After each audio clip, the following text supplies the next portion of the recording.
Ahora mi esposo que está por ahí, faltó aquí en la presentación, casada con Marco. Eh, lo has ignorado, Marquito. Y él siempre me dice que tengo que hablar más fuerte porque tengo la voz muy suave. Así que quiero saber si me están escuchando bien. ¿Sí? Genial.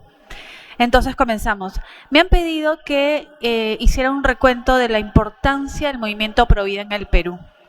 Después de todas las charlas que hemos escuchado, creo que esta de aquí es un poco para aterrizar y ver qué hacemos con toda esta información que hemos recibido, ¿no? Entonces, vamos a aquí.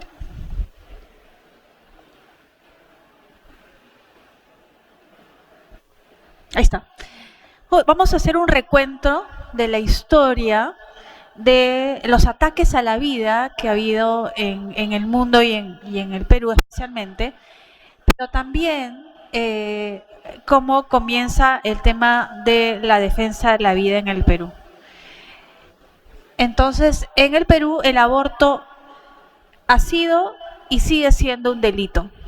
Que no les van a decir que está legalizado el aborto terapéutico. No, el aborto en el Perú ha sido y es un delito. Y si seguimos adelante con estos movimientos pro vida, con las marchas por la vida en Moyobamba, y presionamos, seguirá siendo un delito. El Código Penal de 1863, el primero que tuvimos, ya lo tipificaba como tal. La Constitución Política del Perú reconoce al concebido como sujeto de derecho de todo cuanto lo favorece, siendo el derecho a la vida el primer derecho a defender, como hemos visto en las charlas anteriores. En el Código Penal de 1924 se sancionaban distintos tipos de aborto. Entre los artículos 159 y 164 está el aborto propio, el que se hacía la propia mujer, el aborto terapéutico, y el aborto preterinternacional. Preterinternacional significa que cuando alguien, por ejemplo, ha golpeado con violencia a una mujer embarazada y se pierde el bebé, ese sería un aborto preterinternacional. Es interesante que el aborto terapéutico, mal llamado aborto terapéutico, ya me explicó la doctora Pilar, que una terapia jamás puede pasar por el asesinato de otra persona. O sea, el asesinato de una persona nunca puede ser una terapia para salvar la vida de otra. Punto. Entonces, desde el título ya está mal hecho. En todo caso, debería ser aborto indirecto, que es cuando, la doctora les explicaba también, dentro de una terapia o una intervención para salvar la vida de la madre y del niño, se perdiese la vida del niño o de la madre y en ese momento el doctor no se va a la cárcel porque no tiene intención de matar. Ha perdido la vida. Lo que la diferencia, se murió, no lo mataron. ¿No? Como explicó tan claramente la doctora Calva. El Código Penal de abril de 91 penaliza el aborto igualmente, solamente que se reordenan los artículos entre el 114 y el 120. Prácticamente no ha cambiado la legislación en el tema del aborto terapéutico. Y hay que tener también algo en cuenta. En el año 1924, podemos preguntar todavía de repente a algún abuelito que esté por ahí, en esos años aún no existían ni siquiera los antibióticos. Los antibióticos recién se inventan y comienzan a entrar en circulación en los años 50. En el año 24 no habían antibióticos como los conocemos ahora. No existían las diálisis. Una mujer con problemas renales no iba a poder tener una diálisis, por ejemplo. No existían. La ciencia médica ha avanzado muchísimo y la situación médica en el año 1924 a la de ahora es completamente diferente. En esos años es muy posible que muchas mujeres murieran por embarazos complicados, ¿no? Ahora es muy difícil. En nuestro país hay muchos problemas, sí, porque hay poblados que son muy alejados de los centros de atención. Y eso es algo que hay que resolver. La solución para la mortalidad materno-infantil no es el aborto.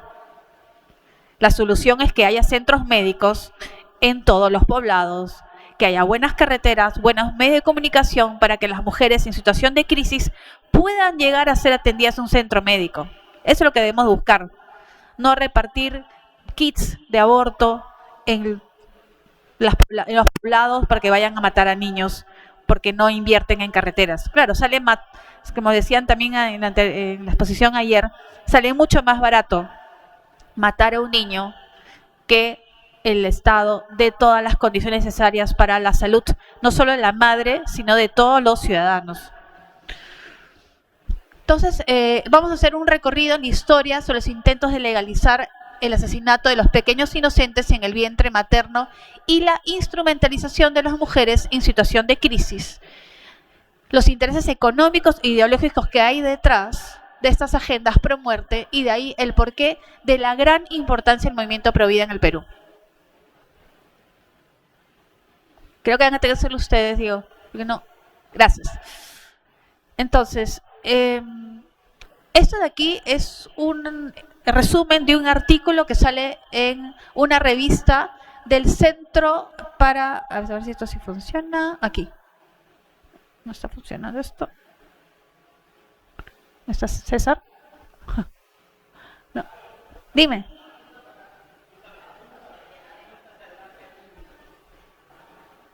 No, este es ya, no, retrocede, por favor. No importa.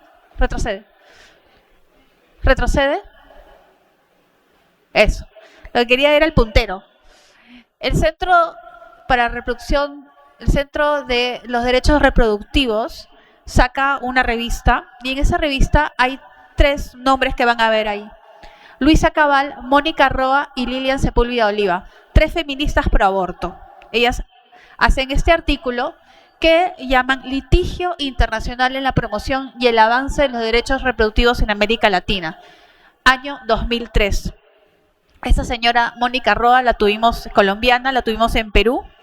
Se alojó en un hotel en Lima, en San Isidro, y me acuerdo que fuimos con mi esposo que está por ahí. Gracias, ahí está, genial. Ahí está. Y con Luis Alberto Chávez, que está también por ahí, fuimos con unos carteles, pues sabíamos que iban a estar ahí, repartimos unos folletos explicando cuál era la estrategia. ¿Qué es lo que explica acá? Justamente, dice, en las últimas décadas la defensa legal ha jugado un papel crítico para el cambio en la realidad de la vida reproductiva de las mujeres en países alrededor del mundo. Los tribunales pueden ser un foro excelente para producir el cambio, sobre todo cuando existe una ausencia de vínculo entre las normas internacionales, constitucionales, legislativas y la realidad de la vida de las mujeres. Entonces, lo que están proponiendo estas señoras es utilizar el sistema judicial para ir avanzando con sus estrategias, porque saben que en nuestros congresos, por ahora, por lo menos en el Perú, no han logrado avanzar. Ahorita lo vamos a ver. No han podido legalizar el aborto. Nos han metido algunas cosas, pero a través del sistema judicial y a través de protocolos dentro de los ministerios. Entonces, el Programa Legal Internacional del Centro de los Derechos Reproductivos y sus organizaciones asociadas en América Latina han sido pioneros en el uso de litigios internacionales como una estrategia para asegurar que la legislación y las políticas reflejen de mejor manera el reconocimiento de los derechos reproductivos, léase aborto, por parte de la comunidad internacional. Este artículo procura compartir las experiencias del centro, entonces, y ahí viene todo el artículo y explica. Entonces, ahí nos explican la estrategia, que es judicializar.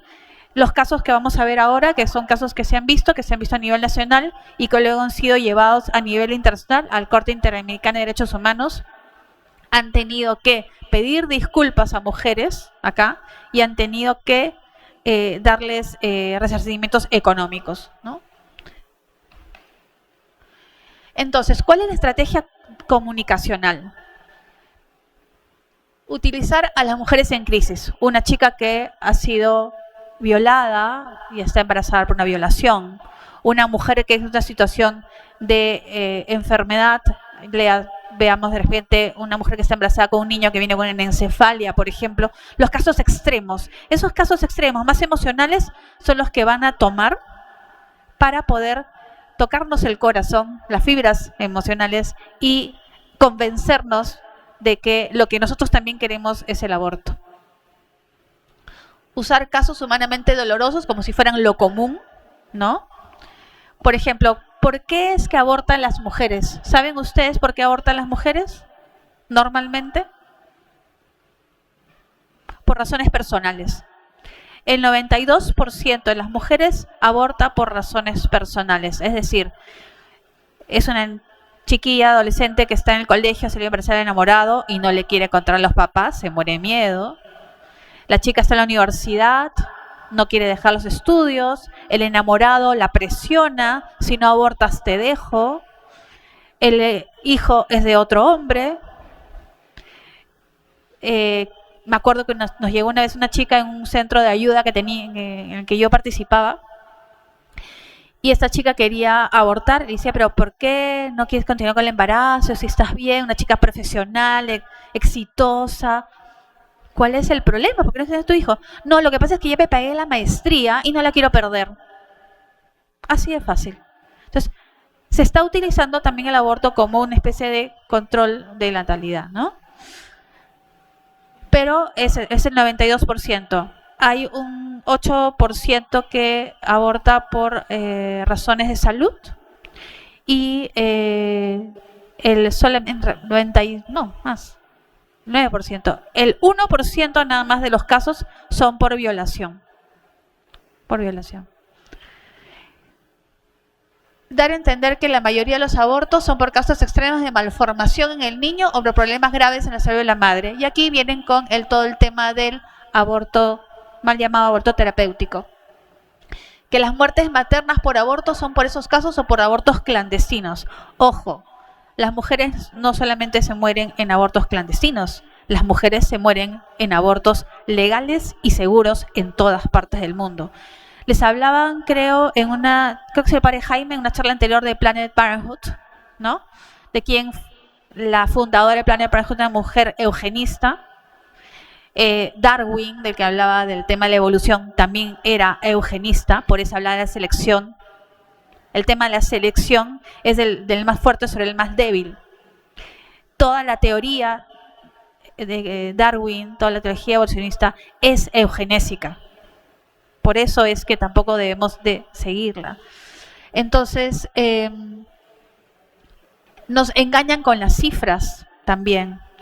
Inflan las cifras permanentemente. Nosotros no podemos saber en el Perú cuántos abortos hay, porque es ilegal.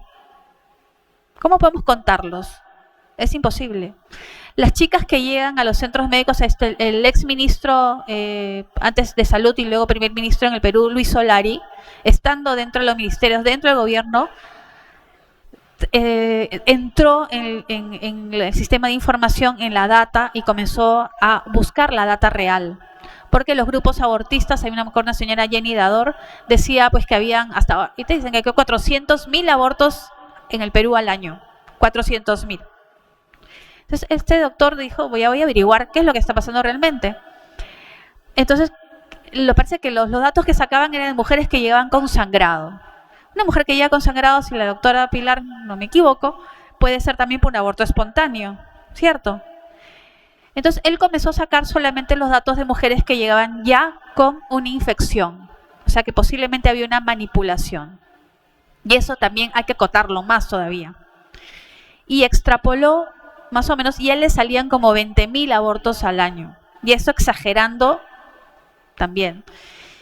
Y estas señoras lo que hacen es aplicar, dentro de los números que sacaban, unos modelos estadísticos que se utilizan en pesquería. No tienen nada que ver. Y dicen, vamos a multiplicar, debe ser más o menos, pero sí, se lo sacan del bolsillo. Debe ser más o menos 5 veces más. Porque las mujeres que no llegan, que no dicen, que no cuentan, entonces ya. No, en realidad debe ser 7 más, 7 por 7. Entonces llegaron a esta cifra de 400.000 abortos, que es inventada y se la inventan en todas partes del mundo. Porque les digo, esas señoras que vinieron aquí a Perú van a todas partes del mundo con esa misma estrategia, ese mismo protocolo de trabajo en toda Latinoamérica y van inventando números y utilizando casos emblemáticos. Y bueno, no comparan las cifras maternas con el resto de los problemas de salud. O sea, ¿cuántas mujeres mueren por el aborto? Dicen, no, muchísimas mujeres mueren por el aborto, es una crisis en la salud en el Perú y no sé qué. La gran mayoría de la gente, de las mujeres en el Perú, se mueren o por cáncer o por problemas pulmonares. O sea, el aborto no es la primera causa de muerte en la mujer.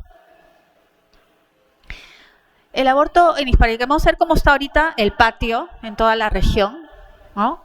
Colombia es el país que sí ha legalizado el aborto libremente hasta las 24 semanas. Ustedes supongo que han tenido la oportunidad estos días de ir atrás, cuando estaba Ceprofarena, y de ver las maquetas, los bebitos. Los han cargado, los han tocado. Pues esos bebitos son el tamaño exacto y el peso exacto de un bebé en el vientre materno. Entonces, ustedes han tenido la oportunidad de sentirlos. Bueno, 24 semanas es más grande de uno de los bebitos que estaba ahí, de 22. 24 semanas. Ahí está totalmente formado, pero pues, solamente necesita terminar de engordar y terminar los pulmones y ya está. Argentina, Uruguay y Cuba, a ver si el padre Javier... Argentina, Uruguay y Cuba. Argentina tiene el aborto aprobado hasta la semana 14, ¿cierto? Y en el caso de Uruguay y Cuba, hasta la semana 12. México, doctora Pilar, está aprobado en todos los casos, ¿no? Está liberal el aborto. Depende del estado. Claro. Brasil está aprobado en casos de violación, el eugenésico, que es malformación en el bebé, en el vientre materno, y la salud de la madre. Y hay una propuesta en curso en Brasil ahorita para legalizar cualquier tipo de aborto hasta la semana 12. No se ha aprobado, están en comisiones en los congresos. En Paraguay, Costa Rica, Venezuela, Perú y Guatemala, solamente es en el caso de riesgo de la vida de la madre y daño permanente en su salud hasta las 22 semanas. 22 semanas, bebito perfectamente formado. Ahorita vamos a entrar, después de un rato vamos a entrar más profundamente a este tema. Panamá, Chile y Bolivia, en caso de violación, eugenésico y salud de la madre. Ecuador, hasta las 12 semanas en caso de violación. El Salvador, Haití, Honduras, Nicaragua y República Dominicana es ilegal en todos los casos. Vamos a ver ahora el tema de la historia del aborto en el Perú y la lucha pro vida.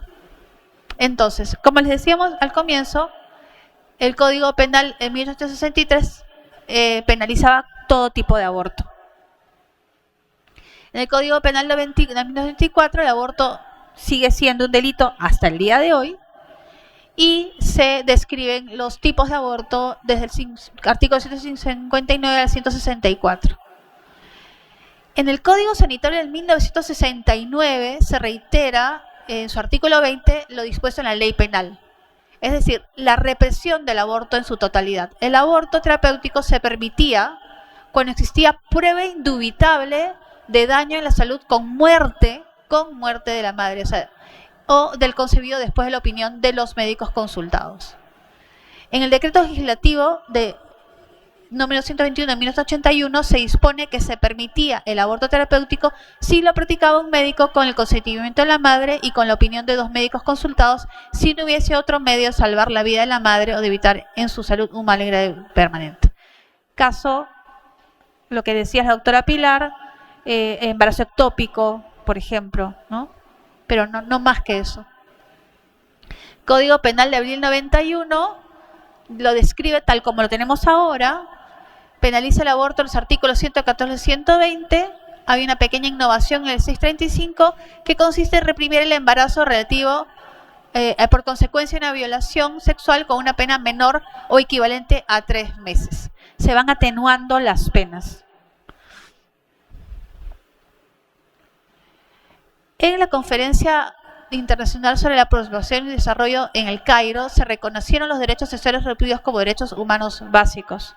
Ahora, hubo un grupo de países, entre ellos Perú, que lograron detener varias cosas porque esto había sido peor, pero luego en Beijing ya que es considerada como la confirmación del consenso, la necesidad de erradicar todas las formas de discriminación y violencias contra las mujeres y garantizar, aquí sí ya dicen, garantizar el derecho a decidir libre y responsablemente sobre materia de sexualidad y reproducción.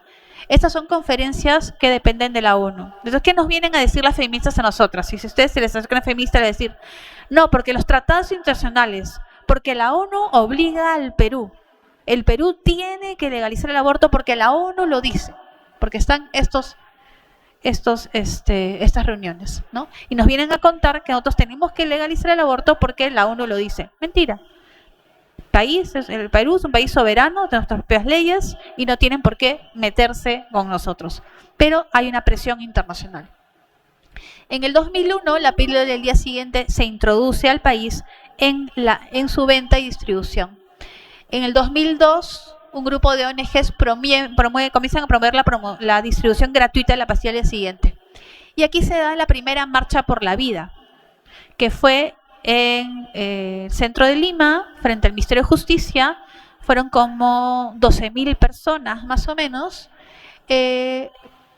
quejando, o sea, en contra de la distribución de esta pastilla que es abortiva. Porque ustedes saben que la pastilla al día siguiente es abortiva, ¿cierto? ¿Sí? ¿Tienen claro? ¿Lo explicamos? Lo explicamos un poquito. Pues ya te digo, no la tengo ahí arriba. No importa, te los explico un poco. La pastilla del siguiente en principio tiene 3 efectos. Uno es el engrosamiento del moco cervical, es decir, las mujeres en la vagina tenemos un moco, como una clara de huevo, que es ligera, es suave. Cuando hay si ustedes han hablado con la gente de Ceprofarena que trabaja en método Billings, esto lo conocen de A a la Z. Entonces, hay momentos fértiles en la vida de la mujer y momentos de infertilidad, ¿no? En los momentos en que la mujer no puede, no es fértil, el moco se engrosa. La pastilla al día siguiente tiene la capacidad aparentemente de engrosar, ¿no? de espesar el moco cervical. Si se espesa el moco cervical, los espermatozoides no pueden pasar la barrera, ¿no? Por eso es que cuando la mujer está fértil se hace más suave con una clara de huevo para ayudar a los espermatozoides a que puedan subir. Se forma como una cuenca y una corriente, algo que los jala y los lleva, los ayuda, porque ellos tienen sus colitas y van nadando, ¿no? Pero necesitan algo que también los ayude a subir. La pastilla siguiente, en principio, espesa el moco cervical y no permitiría que los espermatozoides suban. El tema es que la pastilla se llama la pastilla al día siguiente, no el día anterior. Entonces, si yo me tomo la pastilla al día siguiente o a los 2 días de haber tenido relaciones y estoy en etapa fértil y los espermatozoides ya subieron, ese efecto no tiene ningún sentido, no va a causar ningún efecto. El otro efecto que tiene la pastilla siguiente es, en principio, evitar la ovulación, que es sobre el que se basan estos grupos que promueven la pastilla. Entonces, evitaría la ovulación. Pero, regreso, si se ha tenido relaciones sexuales, si los espermatozoides han subido, la mujer está en etapa fértil, el óvulo ya estaba en la trompa de falopio, los espermatozoides ya llegaron y ya hubo fecundación, y yo me tomo la pastilla siguiente, ¿qué va a evitar? Si yo ya ovulé, no va a evitar que ovule, ya ovulé. Entonces, este efecto también es relativo. El tercer efecto de la pastilla siguiente es cambiar las características del endometrio. Regresamos al tema de fecundación. El óvulo es fecundado en la trompa de falopio, luego baja, ¿no? Y a la semana más o menos se está implantando en el útero. El útero tiene que estar preparado para poder recibir al embrión. Como ustedes cuando tienen un bebito preparan el cuarto de su hijo, la cuna y todo, el cuerpo de la mujer, hablando del tema de la naturaleza, todo está perfectamente diseñado, el cuerpo de la mujer se prepara para recibir al bebé en esa cuna que lo va a tener resguardado, cuidado, nutrido durante 9 meses. Pero si yo tomo esa pastilla, en principio, esta pastilla va a cambiar la característica del endometrio, de ese colchoncito que va a recibir al bebé, y cuando el bebito llegue y se quiere implantar, no podría, se resbalaría, se caería y tendríamos un aborto. Ese es el efecto abortivo de la pastilla siguiente. Después vamos a entrar un poquito al tema porque lo tocamos, porque la pastilla siguiente ahora ya se puede volver a distribuir. Entonces, la primera marcha por la vida es aquí. Y en el 2002, en enero del 2002, se promulga la ley del Día del Niño por Nacer. Es una ley básicamente que promulga un día de celebración. En el MINSA antes había una página, ya la han borrado, ya no está, lo pueden buscar, yo no la he encontrado, gracias a Dios la tengo grabada en mi computadora, donde el ministerio, en la época que estaba Fernando Carbone, que es un médico pro vida y era ministro de salud, él sí desarrolló un poco esta ley para promover que en los centros médicos se trabajara profilaxis, hubiera mucho más trabajo con la mamá, la lactancia materna y todo lo que podía llevar adelante el embarazo en la mujer. Es una ley básicamente de celebración, pero que nos permite hablar del tema. Y a partir de esta ley es que se comienzan a hacer también las marchas por la vida. La ley dice que el Día del Niño por Nacer es el 25 de marzo, el Día de la Encarnación. No, el día del anuncio, de la encarnación, claro. Entonces, y las marchas por la vida, normalmente ustedes también aquí las celebran un sábado más cercano al 25 de marzo, ¿no? Y a partir de eso se comienzan a hacer las marchas por la vida. Y aquí tenemos una marcha por la vida en el año 2007 que se hizo en Chorrillos, en Lima, con el Centro de Salud del Sur y hicimos un festival para las mamás embarazadas. Esa fue la primera marcha como marcha en sí, pues esto fue más un plantón. En 2006 el Tribunal Constitucional permite la distribución gratuita de la pastilla siguiente, ¿ok? Porque en el 2002, ¿no? Les decía que hay un grupo de ONGs que promovieron la distribución. El TC lo aprueba en el 2006. En el 2008 la ONG A la Sin Componenda presenta una acción de amparo y logra detener la distribución de la pastilla siguiente en el año 2009.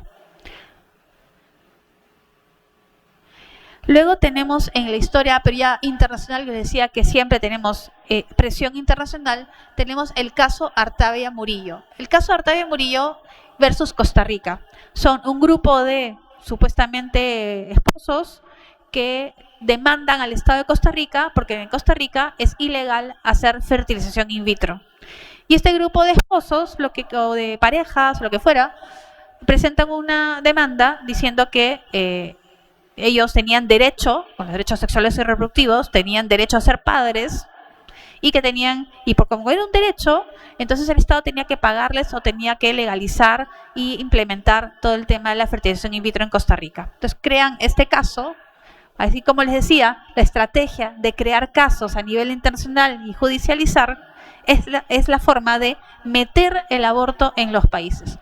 Entonces crean este caso, porque los casos los crean, no es que llegan solitos. Los buscan, los crean y los enlatan y los meten.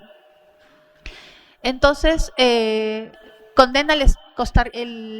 Corte Interamericana de Derechos Humanos condena al Estado de Costa Rica por haber prohibido los procedimientos de fertilización asistida. Y dentro del texto, además, redefine el inicio de la vida. Y dice que de la Convención equiparando a la anidación y le niega al embrión el estatus de persona. Es decir, se le niega el estatus de persona al embrión recién tiene vida, según ellos, o recién comienza la fecundación, la concepción en el momento de la anidación. Y este es el espacio en blanco, ese vacío que nos han abierto y dentro del cual se comienzan a meter todos los proyectos y siempre lo van citando. Son importantes para que ustedes se formen, obtengan información, nos pregunten de dónde sacarla, cómo obtener esa información, cómo ordenarla. De repente, como decía el padre Jaime ayer, hacer ustedes mismos esas presentaciones. Estas presentaciones se van a quedar en la computadora con Diego también. Entonces, es bueno que ustedes también tengan material para que ustedes a su vez puedan informar. Y decían también el padre Petit el primer día que es también muy importante el tú a tú ayer estábamos conversando también en la cena y aquí los padres hicieron un video muy simpático. Y justamente hablábamos de la camaradería, de la fraternidad, pero esa verdadera fraternidad en Dios, ¿no? Y los grupos pro vida tienen eso. Hay mucha gente también que de repente no son tan creyentes o ¿no? que están con una vida un poco disipada, pero cuando entran a los movimientos pro vida, se ordenan.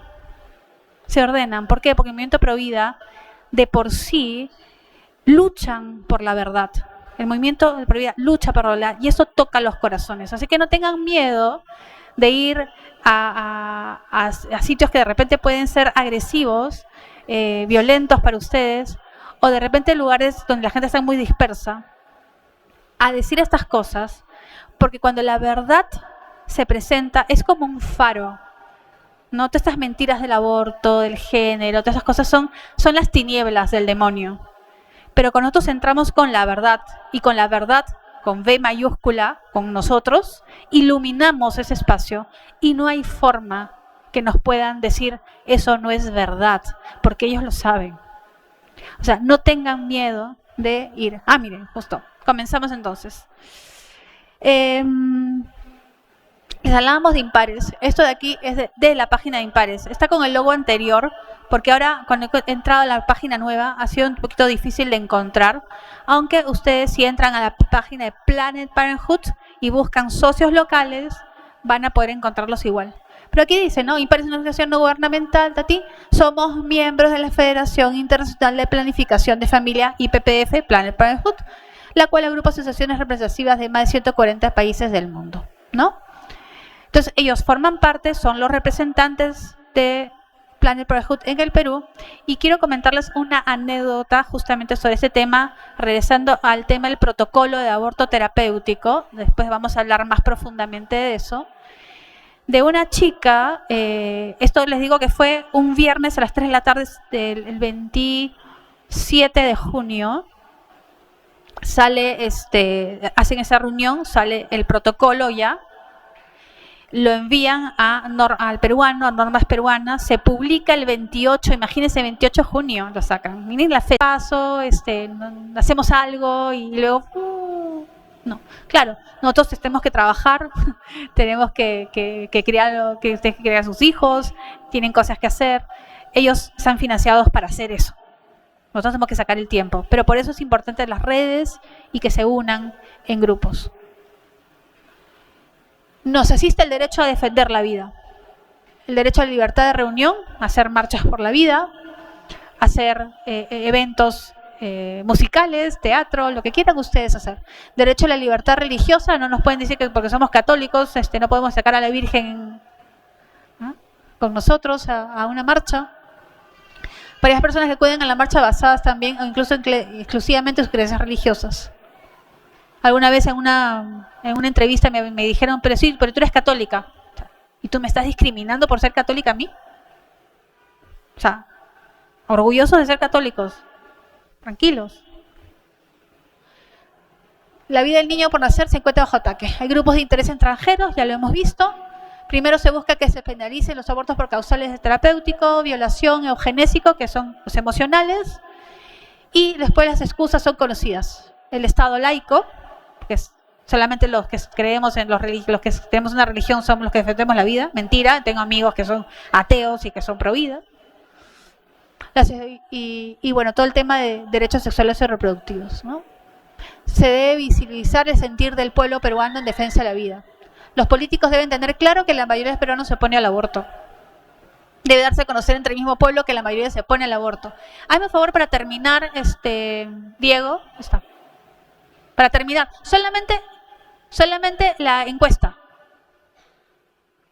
El cuadrito. Nada más, y ahí terminé. Quiero pasar solamente un cuadrito o si no tengo aquí otro en el celular, de una encuesta que se hizo en Perú en el año 2016 por Vox Populi, donde decía, me parece que era el 75% de peruanos estaba totalmente en contra del aborto. Ahí está. 76.8 en desacuerdo, 16.1 en acuerdo y 7 que no sabe, no contesta. Los peruanos somos pro vida, demostrémoslo. Demostrémoslo y salgamos a las calles a decirlo, formémonos y vayamos al prójimo a decirle pues que la vida es linda, que podemos sacar adelante a cualquier persona si es que estamos juntos y nos unimos. Muchas gracias.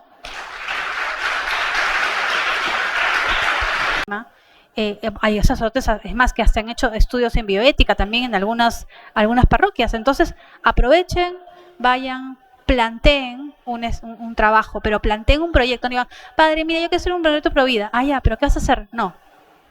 Siéntense, hagan un proyecto y este proyecto ya ordenado, con puntos concretos, con un cronograma de año, preséntelos. O sea, háganlo de manera profesional, porque si no, yo quiero hacer algo bonito, sí, qué bueno, pero no, hagan su plan y presenten lo que yo creo que sí van a tener acogida. Tenemos aquí otra pregunta, un caso. Hace unos años, una amiga fue agredida sexualmente y al acudir al centro de salud para la atención médica correspondiente, les pidieron aceptar el protocolo por violación, el cual incluía la pastilla del día después, y ellos aceptaron sin saberlo. ¿Esto es legal? ¿Qué conocimiento tiene? ¿Cómo podemos actuar para evitarlo? Supongo que eso ha sido recientemente porque ahora sí está, dentro de los protocolos de atención está la pastilla del siguiente. ¿Cómo deben actuar? Claro, si no sabían, no son responsables de la situación, porque claro, ustedes no saben qué les están dando. Si no han escuchado la charla de la doctora Pilar o de esas charlas y no saben todavía a qué se están atendiendo. El doctor es como el caso de esa chica con la anencefalia. La doctora le dijo, hijita, vas a tener problemas, es mejor, te recomiendo que abortes, que terminemos embarazo porque va a ser muy complicado. Entonces, si el médico me va a decir a mí, lo mejor para ti es esto, y yo no tengo conocimientos, posiblemente voy a hacer lo que el médico me diga.